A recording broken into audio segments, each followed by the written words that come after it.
Mateus 28:10. Então Jesus lhes disse: não temais,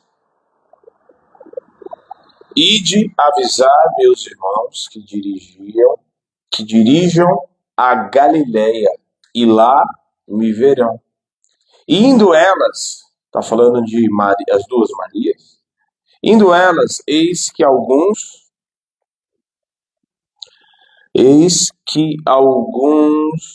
da guarda foram à cidade e contaram aos principais sacerdotes tudo o que sucedera. Reunindo eles em conselho com os anciãos, deram grande soma de dinheiro aos soldados, recomendando-lhes que dissessem: vieram de noite os discípulos dele e o roubaram enquanto dormíamos. Caso isto chegue ao conhecimento do governador, nós o persuadiremos e vos poremos em segurança. Eles, recebendo o dinheiro, fizeram como estavam instruídos. E esta versão se divulgou-se entre os judeus até o dia de hoje. Amém? Senhor, nós te adoramos, consagramos as nossas vidas diante de ti, colocamos a nossa vida no teu altar e estamos diante de ti na tua dependência. Fala conosco através do teu Espírito, através de tua palavra, que é viva e poderosa. Que todo valente que se levanta contra esta palavra, todo roubo, todo mover que não é do teu Espírito está amarrado, anulado no abismo.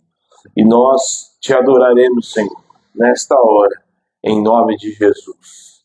Amém. Glória a Deus. Amém. O Senhor nos chamou para pregar o Evangelho. O Senhor nos chamou para pregar as boas novas do Evangelho. Essa é o principal chamado de todos nós. Independente se seja evangelista, seja pastor, apóstolo, mestre, profeta, não importa. Se o profeta profetizar algo que está fora deste evangelho, certo? A palavra nos diz que é para nós julgarmos a profecia. Então, se ele profetiza algo que está fora do evangelho, fora desta palavra, é anátema. Se o mestre vai ensinar uma doutrina fora desta palavra, é anátema, é maldito. Não deve ser levado em consideração, não deve ser validado. Porque a palavra de Deus é o nosso norte. Amém? A palavra de Deus é o norte. A palavra é o nosso norte. Mas, ao mesmo tempo, o Espírito Santo nós não podemos fazer sem o Espírito. Nós não podemos ler uma palavra, nós não podemos ensinar, não pregar, evangelizar, profetizar sem o Espírito. Porque senão nós ficamos tendenciosos para um lado da letra, da palavra, mas sem o Espírito não tem poder. Sem o Espírito não transforma. Amém? Por que a palavra transforma? Porque a palavra tem poder. E quem exerce esse poder? Quem desperta o poder? Quem vem com o poder para transformar? Quem convence o homem do pecado, do juízo e da justiça? O Espírito Santo. Então, não podemos nem ser tendenciosos para um lado nem para o outro. Se ficamos na letra, ficamos legalistas. Ao invés de pregar uma palavra para transformar, para libertar pessoas, a gente vira um legalista e a gente usa a palavra para pesar na vida das pessoas. para dizer quem vai para o inferno e quem não vai, para pegar a palavra e eles vão atacar na cara das pessoas e dizer eu conheço e você está errado. Não. Mas se ficarmos tendenciosos para o outro lado também do Espírito, aonde muitas vezes o Espírito não está, porque é assim que muitas pessoas agem. Eu estou sentindo o poder de Deus, o poder de Deus. E mãe, o que foi pregado? Foi mistério, né? O que o pastor pregou? O que foi pregado? Fui numa conferência, até tem gente que vive de conferência, né? Fui numa conferência, o poder de Deus caiu lá. Glória, caí na unção, tal. Amém. E a mensagem? O que foi pregado? Foi mistério, foi poder assim, foi tremendo, né? Lembra, a gente tinha um código, os caras iam, a gente ia na ceia, né? Lembra? Falou assim, e a ceia, você foi? Fui. E aí? Falava, tremendo.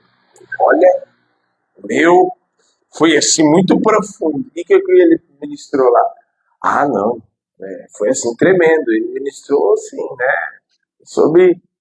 A gente já via que o cara não foi. Ou foi e não prestou atenção, ficou lá fora. O que mais tinha era aquela pessoa que ia no culto e ficava lá fora conversando. Eu nunca entendi esse tipo de coisa, né? Aliás, eu nunca fiz isso. Nunca tinha esse hábito, né? Porque se a gente vai para o culto, é no culto, é para prestar no culto. Muitos entendiam que estavam fazendo um favor. Mas, na verdade, Deus não precisa de nós para fazer nada. Ele nos dá o privilégio de fazermos com Ele, de sermos participantes da obra que Ele vai fazer e Ele já está fazendo. Então, mas eu não quero me ater a isso. O que fica evidente é que nós somos chamados para proclamar o Evangelho. Amém? Fomos chamados para pregar o Evangelho. Fomos chamados para pregar o Evangelho, seja com a boca, seja com gestos, seja com testemunho de vida. Aliás, com testemunho de vida é todos nós. Mas seja com o jeito que você trabalha, seja o jeito que você serve as pessoas, pregue o Evangelho. Proclamar que a cruz está vazia, que o sepulcro está vazio e que o trono está ocupado. Amém? E essa é a mensagem de todo o Evangelho, essa é a mensagem, o centro do Evangelho. Pré-milenista, não sei o que, não. Uma coisa todos creem, seja pré-milenista, amilenista, não importa. Todos creem que Jesus vai voltar, ponto. E essa é a mensagem séria do Evangelho. Jesus vai voltar. Isso todo mundo crê.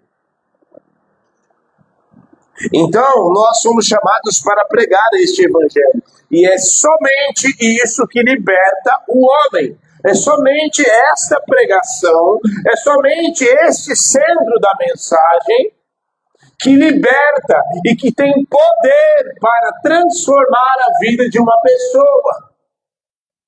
Qualquer outra coisa, uma fábula, uma coisinha, um temperozinho que quer colocar, não, a palavra não precisa de tempero, ela já é temperada por si só. Ela já tem o tempero, o sabor necessário para transformar a vida de uma pessoa. Horas ela vai vir como um doce, para dar sabor, para dar sentido na vida das pessoas. Ora, ela vai vir como amargo para transformar, para libertar como um remédio. Já viu remédio bem amargo? Aquele remédio que é bem amargo mesmo, mas ele sara. É amargo, mas sara, mas liberta, mas cura. É isso. E aí a gente cai no contexto, porque o texto que nós lemos fala que os soldados foram subornados. E é exatamente o título da mensagem de hoje, subornando o Evangelho. Que é o que muitos têm feito. Muitos querem subornar o Evangelho, querem subornar, impedindo que ele se propague. Atrasando aquilo que o Senhor quer fazer. Mas não tem como atrasar aquilo que Deus quer fazer. Pode impedir de um lado, mas Deus tem, antes de qualquer atraso, qualquer impedimento, qualquer ação maligna, o Senhor já proveu o escape. E tanto é, por exemplo, ninguém é insubstituível. Então, suponhamos que um pastor, não vou nem citar eu, para não dar margem, mas se um pastor der a doida e fala assim, larga as ovelhas, eu vi um caso recentemente de um pastor que ele simplesmente saiu. A mulher meia doida, não sei o quê, e ele simplesmente largou o ministério e as ovelhas ficaram lá. E aí sempre tem vindo pastores itinerantes, tal, de outros lugares para pregar lá. Certo? Sem palavras as pessoas não vão ficar. Mas não é, não é o ideal. Porque as ovelhas não precisam de pregador, precisam de um pastor. Ovelha não precisa de pregador, ovelha precisa de pastor que as apacente. E apacente as ovelhas de quem? Dele? Não. As ovelhas do sumo pastor. E aí a gente olha e observa que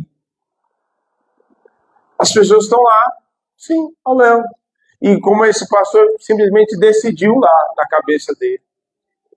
Certo? Ele decidiu, não vou mais. Aí a gente pensa o seguinte, nossa, mas a obra vai perecer, não sei o quê. E você acha que Deus não sabe?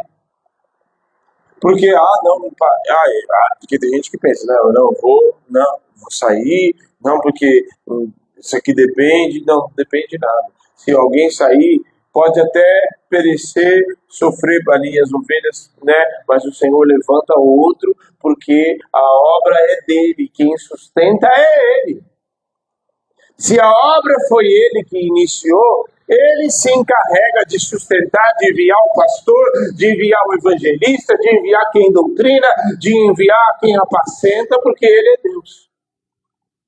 E muitos são subornáveis nos tempos, principalmente nos tempos atuais. Os fariseus deram uma grande quantia para os soldados. Guarde bem, porque as coisas não estão escritas à toa. Eles deram pouca quantia. O que é uma grande quantia para você, Thiago?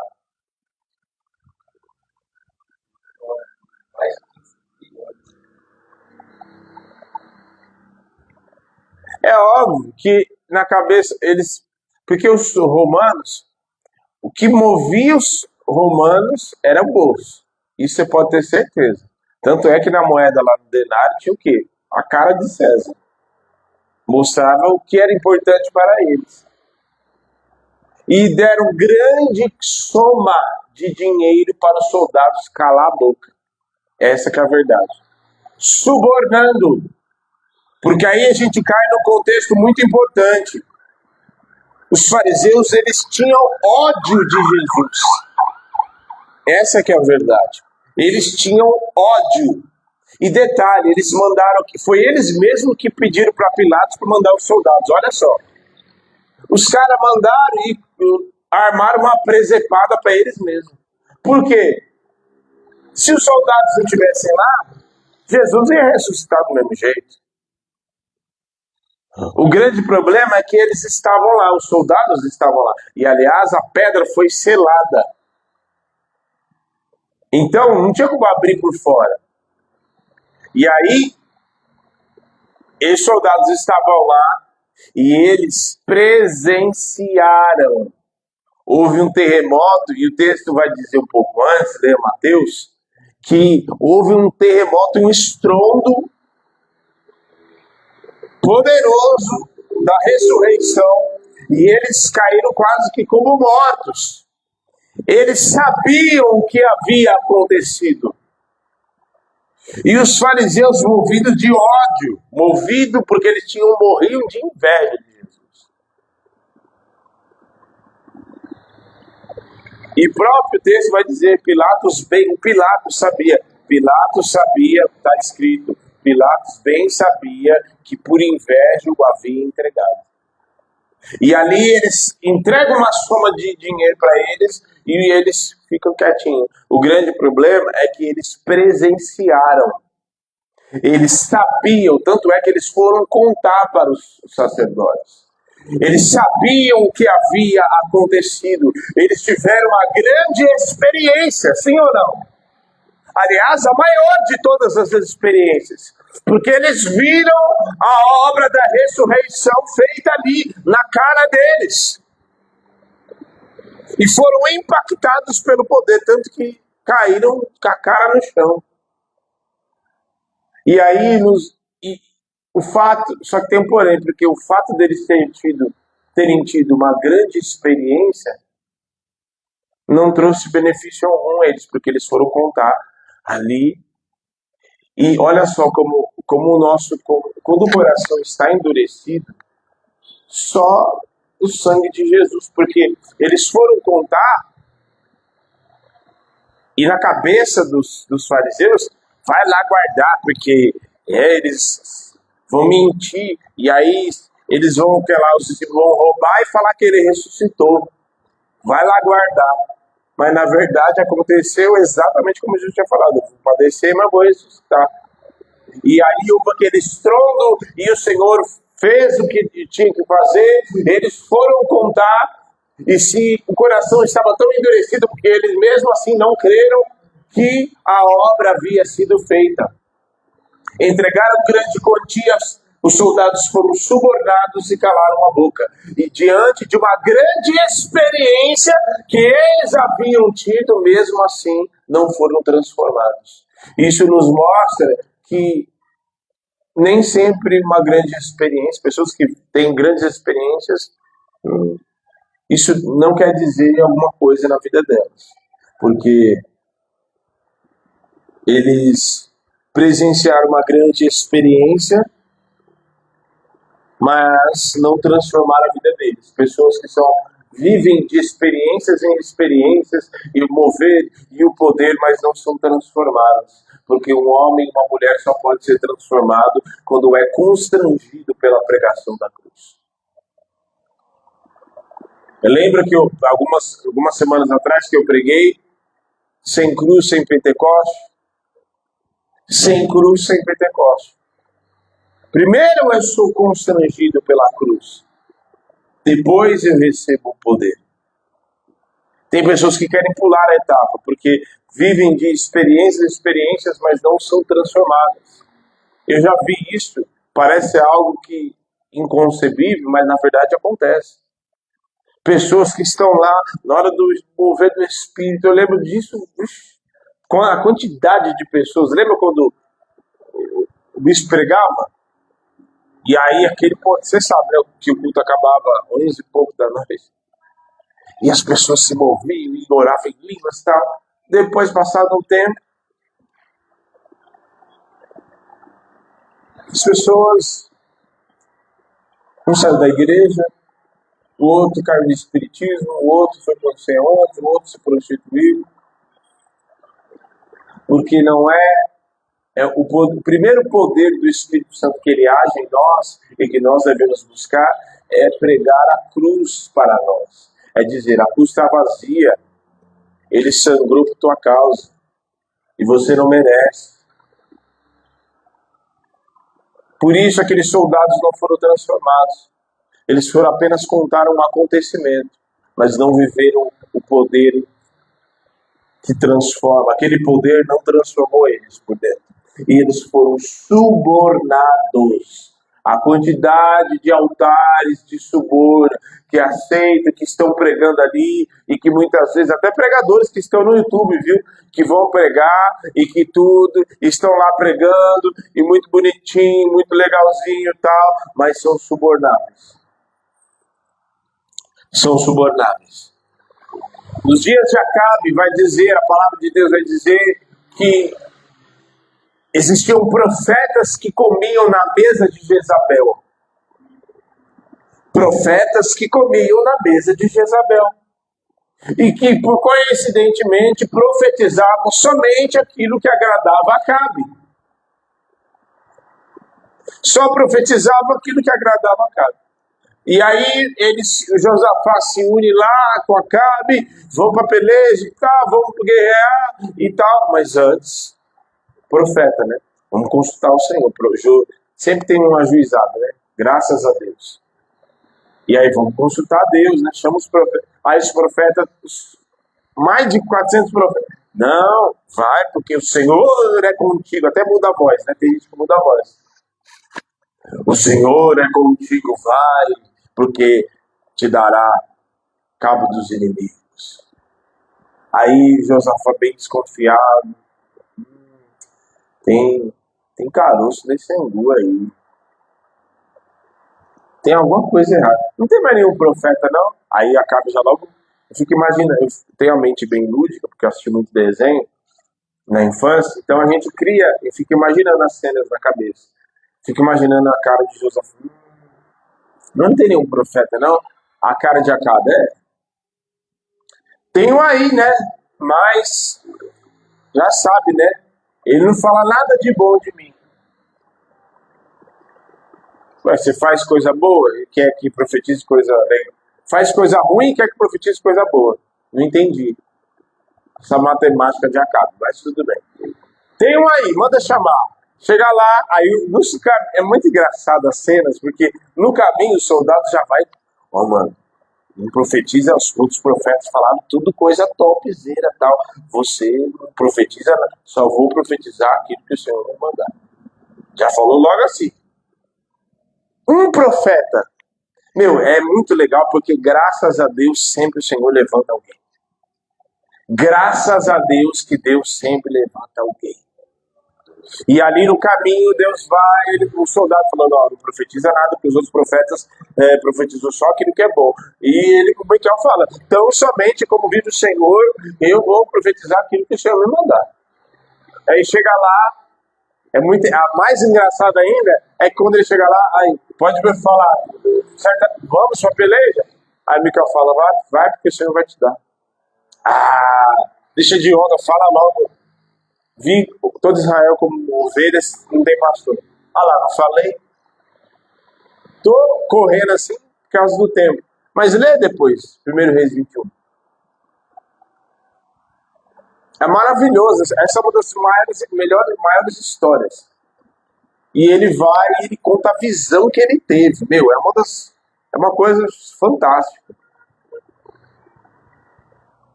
No meio de todos aqueles profetas, existia um, no meio não, à parte. Mas no meio de Israel, diante de todos aqueles profetas que eram subornáveis, que tinham preço, e que ao invés de profetizar e de ser uma voz profética naqueles dias, eles eram compráveis. Diante daquele cenário, existia um profeta, no meio de todos aqueles, à parte, existia um profeta que estava disposto a profetizar e estava disposto a dizer e ser uma voz profética e dizer somente aquilo que vinha da parte do Senhor. E nos dias que nós estamos vivendo, o que tem de gente subornável, que troca o seu direito, como Esaú fez, troca o seu direito de primogenitura, troca o chamado que está vivendo, troca a vida que está vivendo com o Senhor por uma coisa terrena, por coisas que são perecíveis.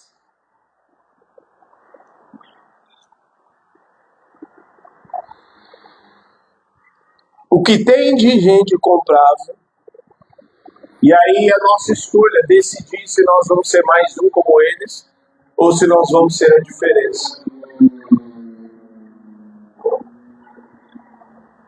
Aí você poderia dizer assim, não, pastor, eu sou Jesus, eu estou na presença, e glória a Deus. E quando chegar a proposta nas tuas mãos? Porque não pense que não vai chegar proposta na tua mão. Vem para cá porque eu vou te constituir pastor, eu vou fazer isso. O que eu já vi disso, não foi nenhuma nem duas vezes, não. Dezenas de vezes.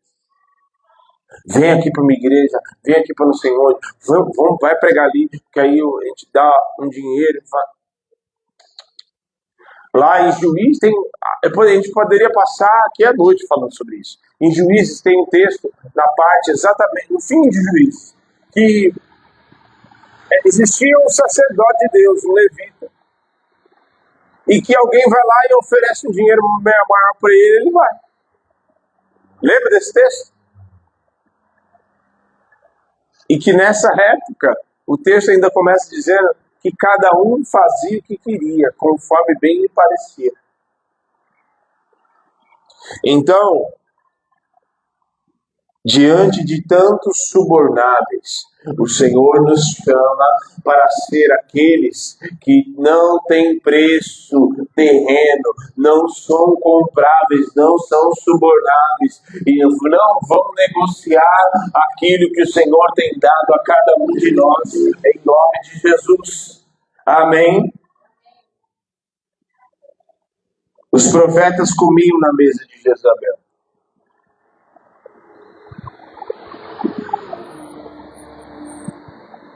Só que nós temos uma mesa a qual participamos, a mesa do Cordeiro.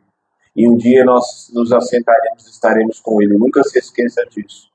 Que um dia nós estaremos com Ele e nós nos assentaremos para celebrar as bodas do Cordeiro. Portanto, não se assente em mesa para comer pão e se banquetear aonde Deus não está lá. Aonde o Espírito não te enviou, não vá sentar em mesas aonde o Senhor não te enviou para estar, não vá para ambientes aonde o Senhor não te enviou para compactuar, porque senão você estará negociando, e tem ambientes que já são propícios para isso. Porque você não foi chamado para se sentar em mesa de Jezabel, você não foi chamado para ser um objeto de troca, você foi chamado como uma voz profética nesses dias para desfazer as obras do diabo, para pregar o Evangelho em nome de Jesus e para levar libertação aos cativos. Subornos, olha alguns pontos importantes.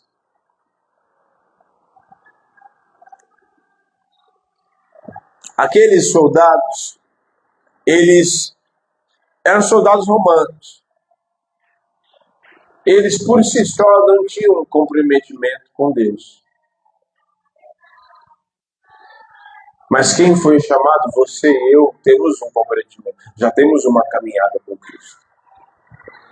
E uma das coisas que você não pode, e que muitas vezes é negociado, é santidade.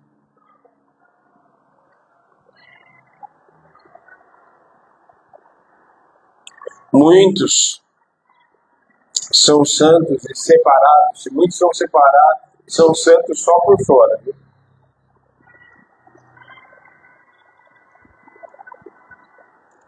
Existe um termo que minha avó usava, ela falava assim, fulano é crente. Não, fulano não é crente não, fulano é quente.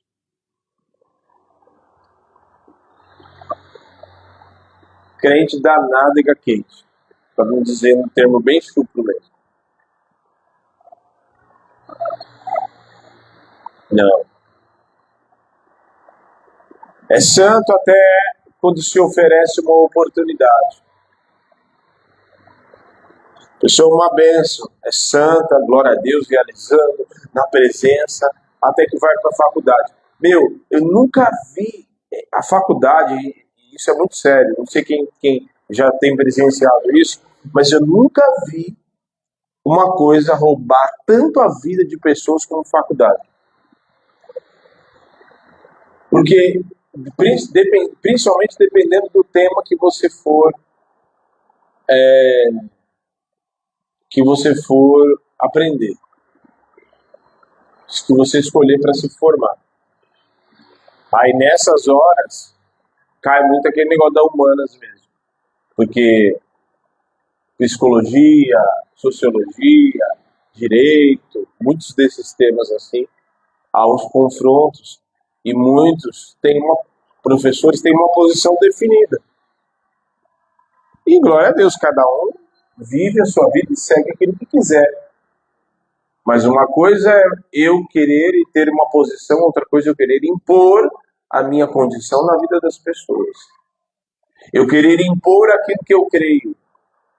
Nós, quando pregamos o Evangelho, nós não impomos aquilo que cremos. Nós pregamos o Evangelho. Ó, o que aconteceu? Jesus estava lá, sangrou, mas agora a cruz está vazia. O sepulcro também está vazio. E ele está no trono e voltará para buscar a sua igreja. E ele fez isso para te salvar, para te dar vida eterna. Você quer aceitar Jesus? É isso. Entendeu? Isso não é uma imposição, isso é uma pregação. Eu estou expondo o que aconteceu. E ao Cristo ser exposto por uma pessoa, a pessoa se depara com uma outra realidade. Não é imposto. O problema é que muitos jovens, principalmente, vão para a faculdade e é impressionante como a gente gasta anos ensinando, ministrando, tal, e eles vão anos ministrando, e uma pessoa vai para o trabalho, em um mês de trabalho, em um mês de faculdade, já mudou a cabeça, já não acredita, começa a acreditar mais que Deus não criou, que começa a acreditar em evolução, em criacionismo, em Big Bang, já começa a dar um nó, e eu não sou nada, eu não sou nem menino nem menina, eu sou não binário, eu sou não coisado, e fala, meu Deus, como pode um conhecimento que a pessoa recebeu de tantos anos, um conhecimento que ela recebeu em um mês, a pessoa deixar destruir, desbancar tudo aquilo que ela recebeu? Agora, eu te pergunto, pensa se não é maligno. E as pessoas são subornadas, porque elas deixam algo que ela seguiu e que transformou e que a libertou por um conhecimento vazio. Muitos são santos, separados, moças, até casar, homens, até casar, até como arranjar uma namorada. Aí de repente já deixa os ministérios, aí de repente não vem mais, aí de repente já começa a abrir mão de princípios. A quantidade também de moças. Você foi líder de jovens, não foi? Quantidade de moças que engravidaram, começaram a namorar e você está vendo ali na cara que não é de Deus. Aí aquela pessoa, eles já vira uma idolatria e a pessoa negocia e é subornada a sua santidade.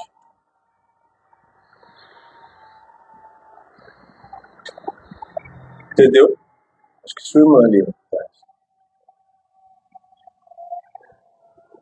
Então não negocie a sua santidade. Não negocie aquilo que você recebeu. Ser santo é um desafio, é ou não é? Em muitas vezes, em muitos momentos, tem horas que a palavra já vem na ponta da língua para você responder. O que você faz com a palavra?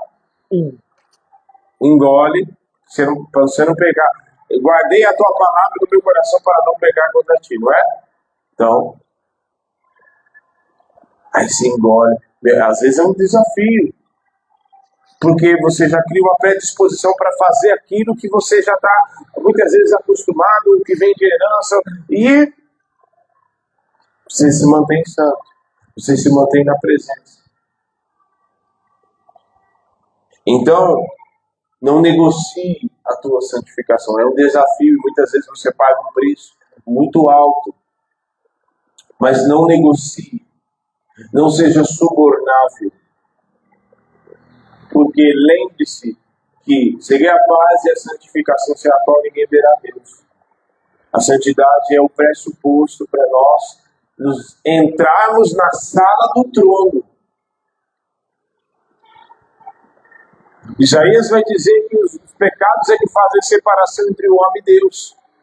Então, o Senhor me fez, ainda mais se você já tem uma caminhada, Ou seja, existe a santidade progressiva, é aquela que foi de dia após dia, você foi ali na presença, você foi buscando dia após dia, com lágrimas, quebrantamento, o Senhor foi te transformando, dia após dia, se santificando, abrindo mão, negando a si mesmo, e isso te fez cada vez mais ter acesso à presença, viver experiências, ter acesso àquilo que você não tinha antes, ter sensibilidade por causa da santificação progressiva, ou seja, a maneira como você se guarda, se separa hoje, não é como você iniciou a caminhada, porque hoje você entende coisas que você não entendia na caminhada. Então hoje você abre mão de coisas que no início você não abria, e isso é uma santificação progressiva, e no tempo vai passando, e quanto mais santo você se torna, quanto mais santificação você busca, mais sensível você se torna às coisas do alto. E aí, te pergunto, você vai negociar isso?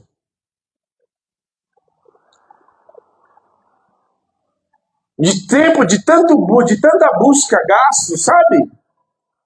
De tanto tempo buscando a presença, de jejum, de oração, de negar a si mesmo, de dizer, não vou nessa festa porque lá tem demônio, não vou cortar essa amizade, não vou mais, não vou aceitar isso, não vou fazer tal coisa. Hoje queria muito ficar em casa, mas eu vou buscar o Senhor mesmo cansado. Sabe, preço pago. Você vai abandonar tudo isso por causa de negociar? Então, o Senhor nos chama. Não negocie. Não negocie. A parábola das 10 virgens, elas negociaram aquilo que elas tinham. Porque elas não tinham reserva. Aí eu te pergunto, o que elas fizeram com a lâmpada de reserva? Porque as 5 sábias tinham ou não tinha? Tinha a lâmpada reserva. E as outras? Cadê?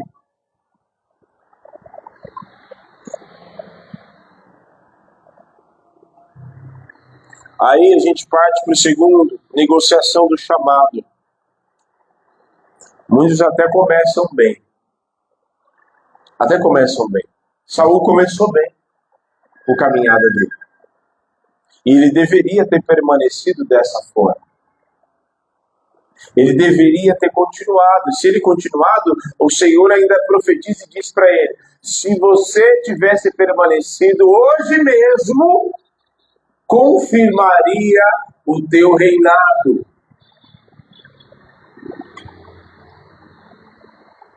O problema é que muitos, e essa é a grande realidade, nós precisamos dizer não para os subornos. Se aqueles soldados, olha só como é interessante, se aqueles soldados tivessem, os caras tivessem assim, não, toma aqui a gente vai te pagar, e você conta outra versão. Vocês dizem que, né, diz que os discípulos foram lá e roubaram, e eu te pergunto, olha só como é uma mentira deslavada. Eu não falei para você que o sepulcro estava selado e não tinha como abrir por fora? Não era só chegar assim?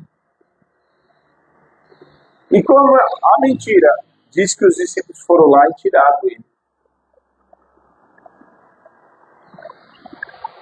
Diz que os discípulos chegaram lá e roubaram o corpo dele.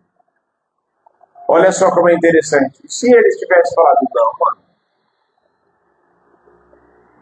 você está me dando muito dinheiro aí, é muito dinheiro e tal, mas eu não vou contar não vou aceitar isso não. Eu sei o que aconteceu. Hoje, a versão entre os judeus seria outra. Seria ou não seria? Porque eles não iam sustentar aquela mentira. E eles iam dizer, no meio falar para Pilatos, não é que o cara, que ele falou mesmo, ele ressuscitou. A gente viu o que aconteceu. Não, a gente não dormiu, não. É porque o negócio lá foi tão poderoso que a gente se prostrou e tremeu de medo. Hoje a versão seria outra. Quem sabe até se muitos dos judeus, muito mais judeus, teriam crido e a versão seria completamente diferente, dita. O problema é que por causa de um dinheiro, por causa de um ódio, por causa de uma raivinha, uma birrinha, eles pagaram dinheiro para eles não contarem a verdade. E aí é que vão ter que prestar conta. Por quê? Porque por causa dessa mentira que eles contaram, muitos judeus deixaram de ser salvos. Porque foi sustentada uma mentira por anos, até o dia de hoje, como está escrito. Então não negocie o teu chamado. Não negocie. Muitos começam bem, como falou com Saul, mas depois Saul quis dar uma incrementada. Não tem incrementada. Deus te mandou você falar isso, você vai dizer exatamente o que Deus te mandou. Deus te mandou você ficar ali, parar, ficar posicionado em determinado lugar, você vai ficar posicionado nem para a direita, nem para a esquerda, mas não vai negociar aquilo que Deus te deu. E chamado é uma coisa séria, que não deve ser negociado. Por quê? Porque é coisa séria, porque Deus dá um chamado específico para cada um. De modo que o que ele deu para mim não deu para você. O que ele deu para você te chamou para uma coisa específica, para atingir um público específico, para alcançar, para dar um testemunho segundo aquilo que o Senhor transformou a tua vida.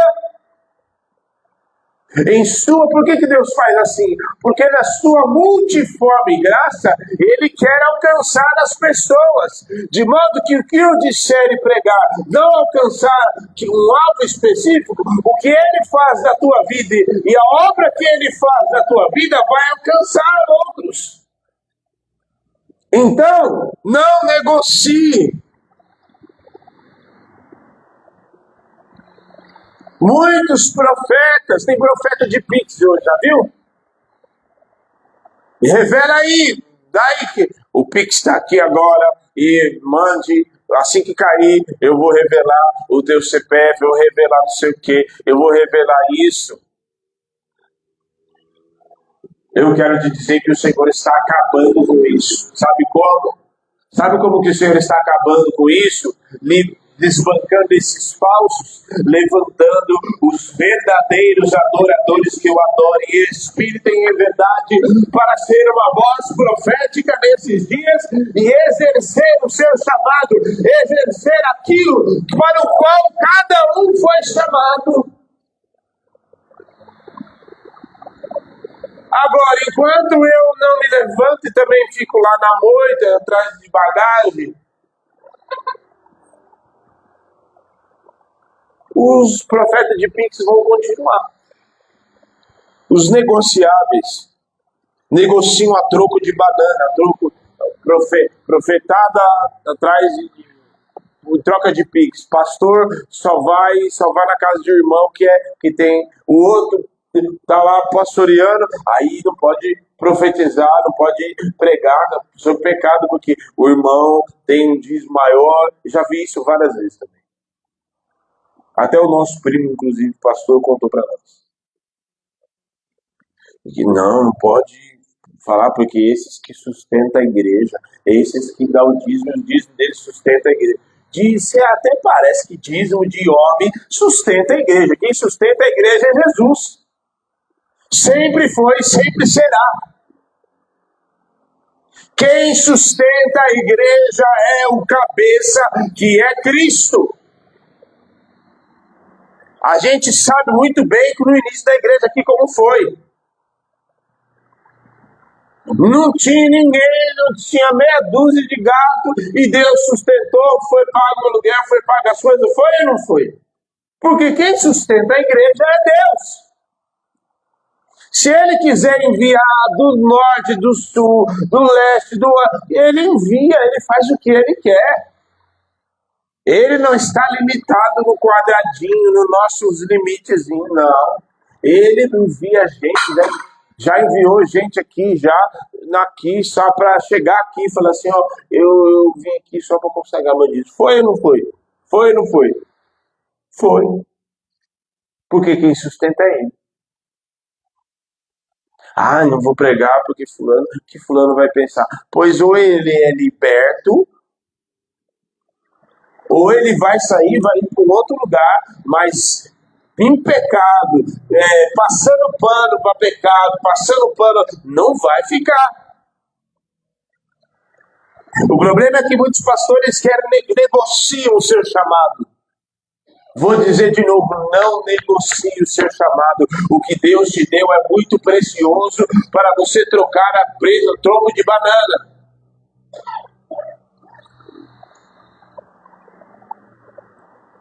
Ah, pastor, mas está passando isso, aquilo, eu estou vivendo tal situação, e o levante faz parte mesmo, para chamado, quem tem chamado, e quem anda na presença, quem busca, vai ser perseguido, não é sombra e água fresca, não, vai ser perseguido, vai ter luta, vai ter dificuldade, mas a nossa recompensa vem do alto. Muitos são subornáveis. Só que quem tem preço de sangue, sabe o preço pelo qual foi comprado, não negocia. Vou repetir. Quem sabe o preço pelo qual foi comprado, não negocia a sua vida, nem seu chamado, nem sua santidade, não negocia a sua vida e a sua comunhão com Cristo, porque sabe pelo preço por qual foi comprado, preço de sangue. Eu vi um testemunho de uma pastora falando assim, não, vem pregar aqui, porque nós vamos, se vem para minha igreja, pastorear aqui, eu vou te pagar 10 mil. Aí ela falou assim, não, 10 mil? Só isso? É muito pouco. Eu não vou aí não. Não, só 10 mil? É muito pouco. Eu tenho preço comprado pelo sangue do Cordeiro. E não há preço que pague o preço derramado na cruz. Então, se você sabe o preço pelo qual você foi comprado, você não se é subornado e nem negocia a sua vida com Cristo com ninguém, nem por nada. Amém? E o suborno pela conveniência. Evangelho não é sombra e água fresca. Evangelho tem espinho, tem perseguição, tem luta, tem dificuldade. Mas muitos são subornados, sabe por quê? Porque chama ele para um tempo de oração. Vamos orar, vamos buscar a Deus. Ah, não, estou com tanta coisa para resolver, estou com não sei o quê, estou com isso, com aquilo, e tenho que acordar amanhã cedo, isso, aquilo, não sei o quê. Mas quando estava no mundo, a gente sempre fala isso, né? Estava no mundo, o quinto dia de carnaval emendava mais ainda, e virava a noite e não estava nem aí. Agora, para Deus, para fazer as coisas para o reino, não, faz corpo mole, preguiça, corpo mole mesmo. Agora chama para comer uma pizza para você. Ô, glória, é de Deus isso, pastor. O Senhor nem foi carne nem sangue que te revelou. Glória a Deus, pastor, isso aí. Meu Deus ainda falou comigo, é confirmação do Senhor falando na tua boca. É confirmação do Senhor. Nossa, meu, é de Deus isso.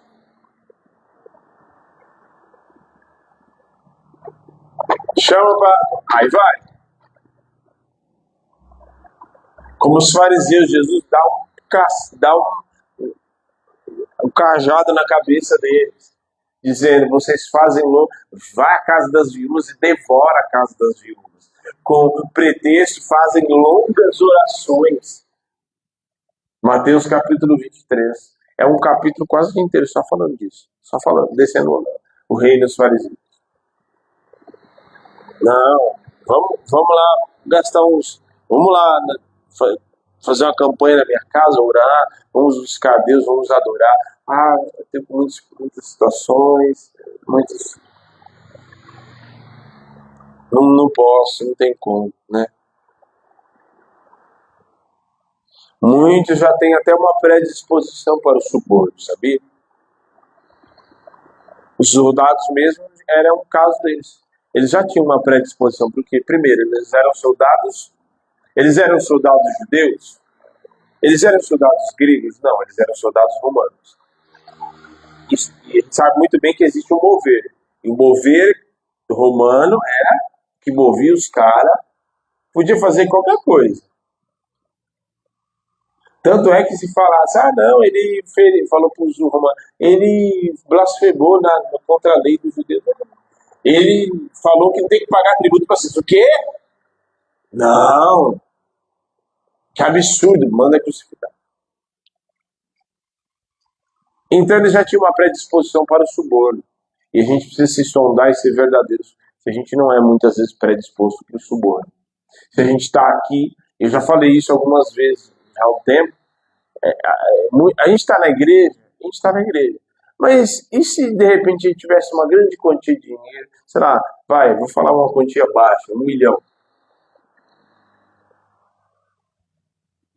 1 milhão de reais. Tipo assim, nossa, tô com 1 milhão, uma casa na praia, um carrão e tudo, um investimento e tal. Será que mesmo a gente estaria na igreja? Será que de fato a gente estaria na presença? Será que o nosso coração seria o mesmo do qual é hoje? É isso que nós precisamos sondar. Então, né? Vamos para o círculo de oração, vamos buscar Deus, vamos gastar umas horas aí orando, buscando, vamos lá, né, na minha casa, ou vamos na igreja. Tô cansado, tô isso, tô aquilo. É triste, triste. Muitos só aceitam o chamado se tiver algo que beneficie.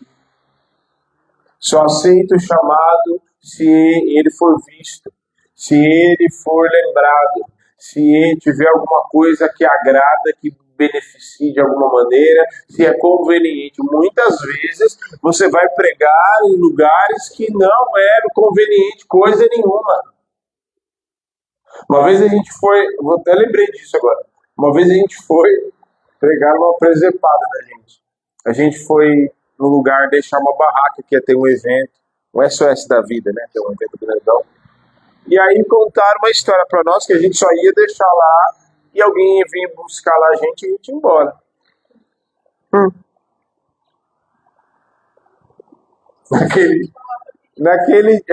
Só esqueceram de avisar que aí ia buscar a gente. Ele não me deixa mentir, que foi exatamente com ele que eu fui, né? Aí eu falei, meu Deus, a gente lá e manda rádio para pastor, para bispo, nada. Todo mundo já em berço esplêndido, já. Ou os casados já com sua esposa. Nada. Aí até que a gente olhou um para a cara do outro e falou assim, eu acho que hoje aqui vai ser igual o Jacó, né? Colocar uma pedra aqui, de travesseiro e deitar. Asfalto duro que só. E passamos a noite ali. Né? Para guardar aquele espaço, que ia vir a irmã, ia fazer a barraca ali para poder montar as coisas para vender e tal, né? E muitas vezes a gente vai pregar e muitas vezes a mensagem não vai agradar ninguém. Jeremias é a prova viva disso. Jeremias pregou e o próprio Deus falou: já vou logo te avisando, você vai pregar, mas eles não vão aceitar nada que você vai dizer. Quê? Então por que o senhor está me mandando pregar? Oxe, vai pregar, rapaz. Você vai pregar e eles não vão aceitar. Muitas vezes você vai pregar, as pessoas não vão aceitar. Muitas vezes você vai orar, você vai fazer, você vai estender a mão, você vai ajudar, pessoas serão curadas, famílias inteiras libertas e não vão falar assim, não, ninguém fez nada por mim. Ainda vai ser ingrato e não vai. Não que a gente deva receber os louros, não, mas o mínimo que a gente entende é gratidão, né? Gratidão. Então, suborno por conveniência, né, é uma das coisas mais frequentes.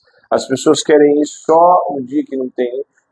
Tá muito frio, pode ver. Se tiver muito frio, já diminui o tempo que as pessoas vêm na igreja. Se tiver chovendo, né, a gente vai lá às vezes no monte, tem as senhorinhas, joelho no chão ali, no barro mesmo. E teve semana passada a gente foi, tava chovendo. E não tinha pouca gente não, viu?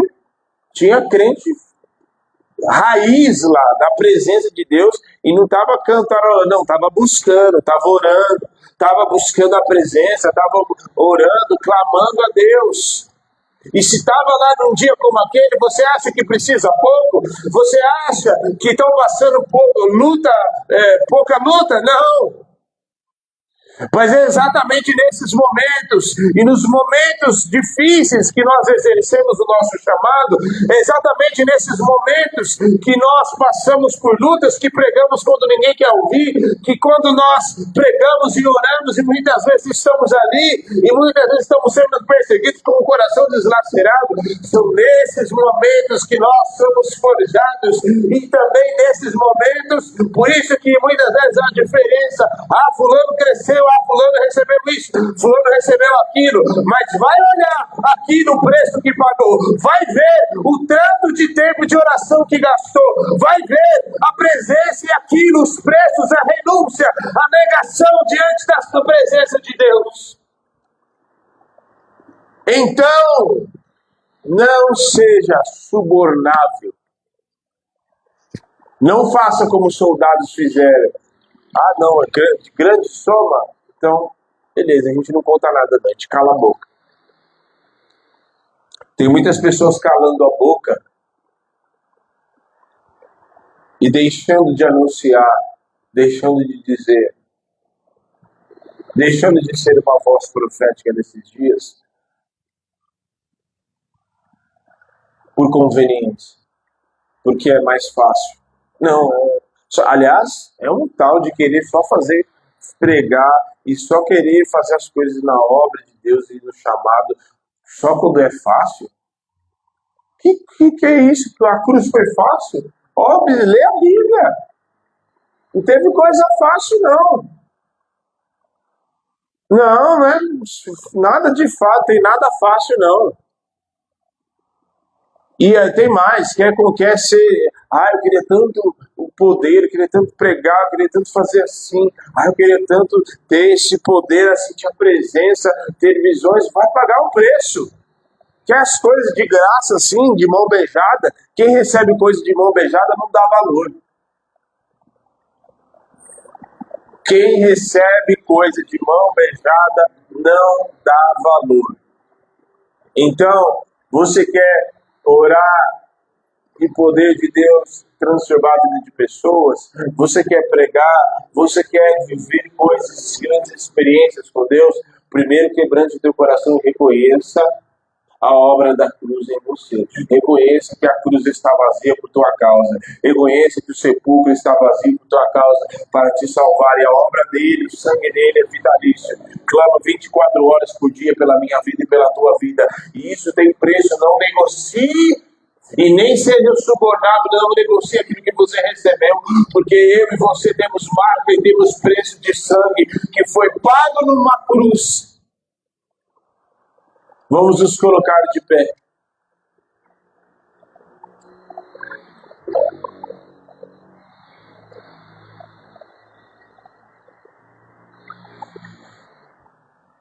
Só que tem uma coisa, viu? Esses que aceitam o suborno, que ficam fazendo assim, é exatamente por isso que o Senhor disse naquele dia. Muitos dirão, Senhor, Senhor, e eu vos direi, não vos conheço. Mas profetizamos em teu nome, mas fizemos isso, mas cantarolamos em teu nome, mas limpamos o chão em teu nome, mas pregamos, expulsamos, curamos, não sei o quê. Não vos conheço.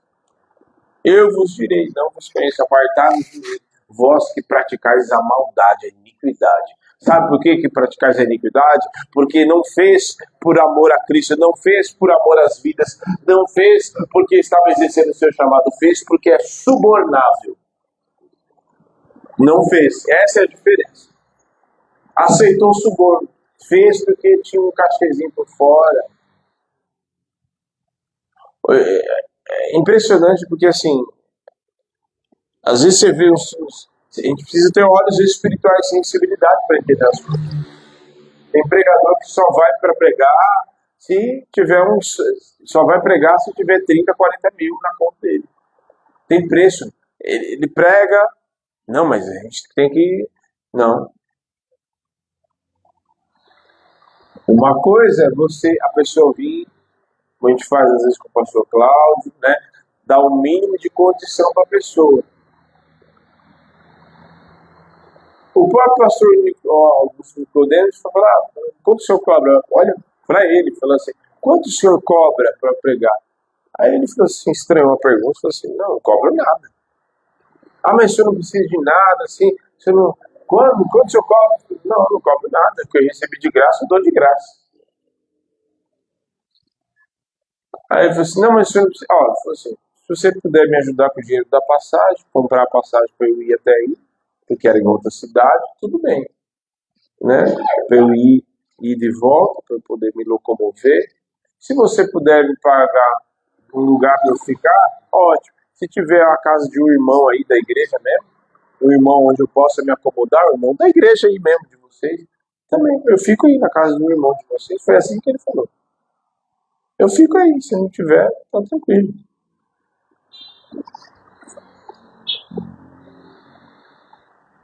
É assim.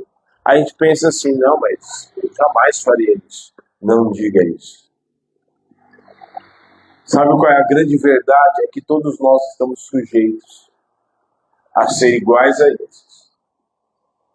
Porque Pedro disse, Jesus falou, você vai me negar 3 vezes, antes que o galo cante. Aí ele, o que Pedro disse? Eu?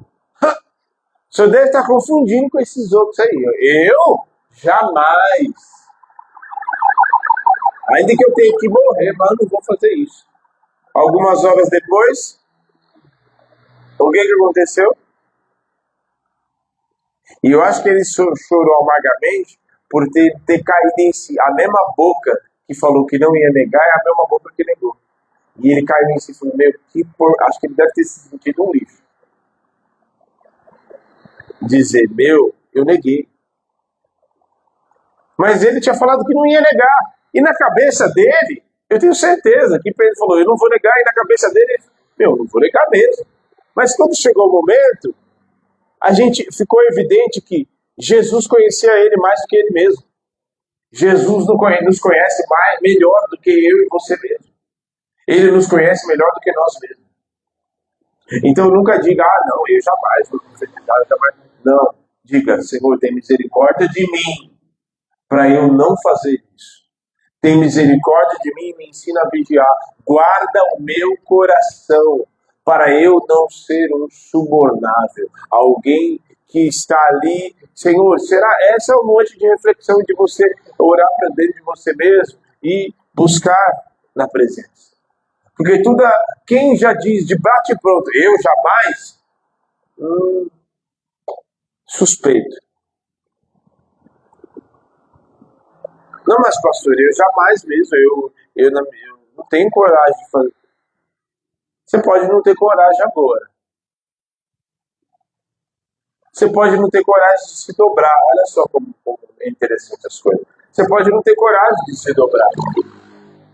Mas se como na boca do Nabucodonosor, levantou uma estátua e falou assim, quem não se dobrar vai para a fornalha, vai queimar. E aí? Talvez muitos daqueles estavam ali e dizerem, não, vou me dobrar, só o Senhor adorará, só Ele prestará culto. Mas na hora do checkmate, o que aconteceu? Todo mundo se dobrou, menos Misael, Ananias e Azarias. Os únicos 3 que não se dobraram. Ok?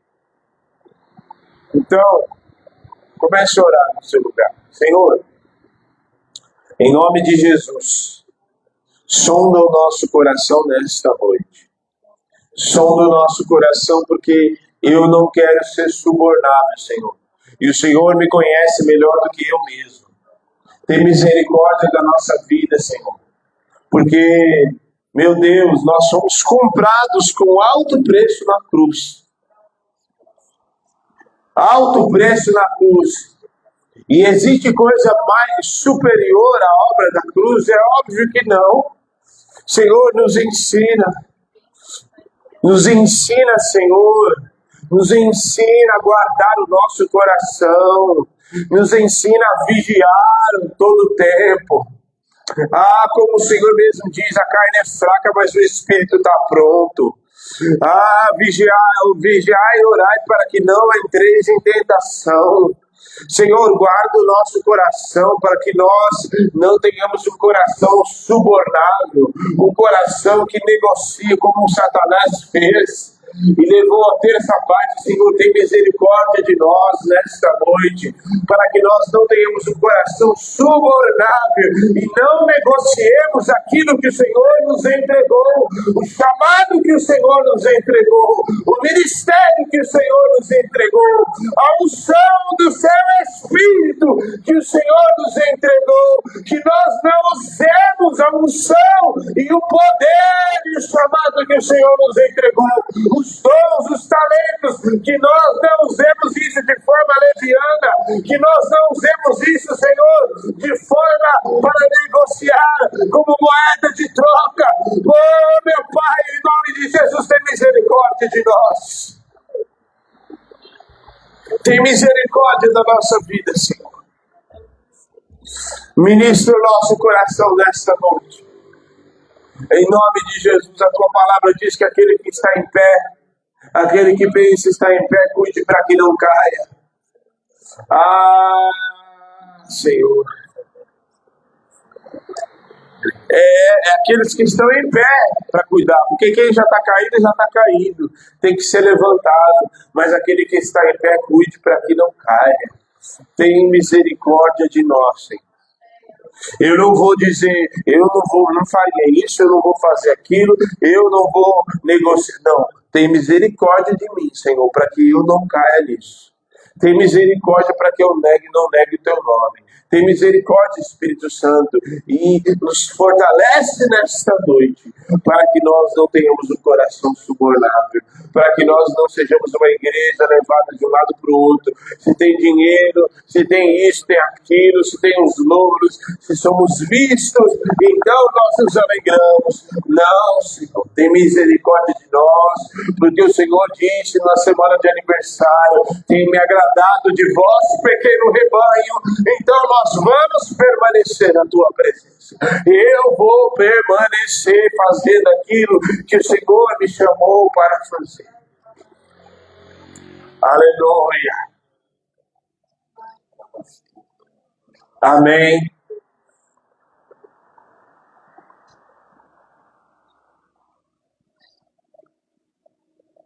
O Senhor está trabalhando no nosso meio. E é um pequeno rebanho, mas o Senhor está fazendo. Amém? E sabe uma coisa que eu estava meditando esses dias? Que nós temos que aproveitar em muito tempo que nós estamos vivendo. Porque se tomar proporções grandes, se tiver 100 pessoas, por exemplo, 100 pessoas já não dá para... 100 pessoas não é muita gente. Né? Na igreja 34, Carlos Lacerda 348, né? Tinha 100 pessoas nos cultos. Se a gente pegar 100 pessoas, cabe naquele sítio onde a gente vai? Não cabe mais. Oi, moça, tudo bem? Seja bem-vindo. Seu irmão te passou a playlist de rock que eu mandei pra ele? Não mandou, né? Sem vergonha. Deixa ele entrar aqui que eu vou bater nele. Mas ela, 100 pessoas, eu sei, batendo, é filho. Dá uns... Não. 100 pessoas cabe naquele sítio? Não cabe. Aí eu fiquei pensando, como que a gente vai organizar, já pensando e elaborando, como que a gente vai organizar quando tomar outras proporções? Meu Deus, mas pastor, nem tomou 100 pessoas ainda, nem chegou. Mas eu já estou pensando lá na frente.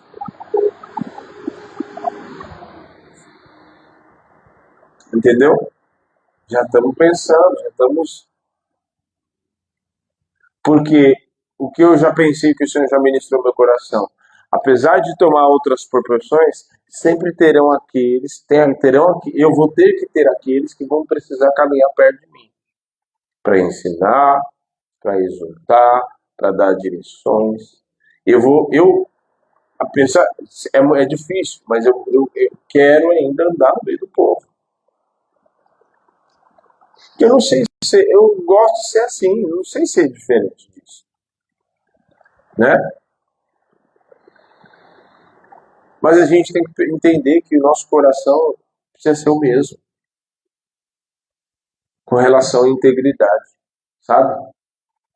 Independente, eu quero sentar e comer o arroz com o que tiver. Vamos sentar, vamos comer.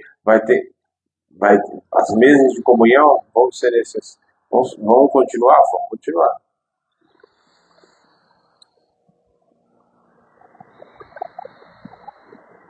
Vai ter outros Lulu para poder, nesse meio tempo? Vai. Se são 100 pessoas, imagine quantos Lulu vão ter.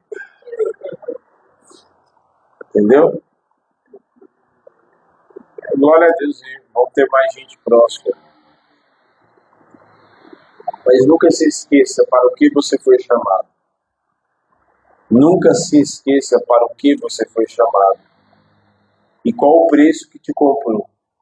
Porque quem tem preço. E esse preço é inigualável. Então quem tem preço de sangue não negocia sua vida.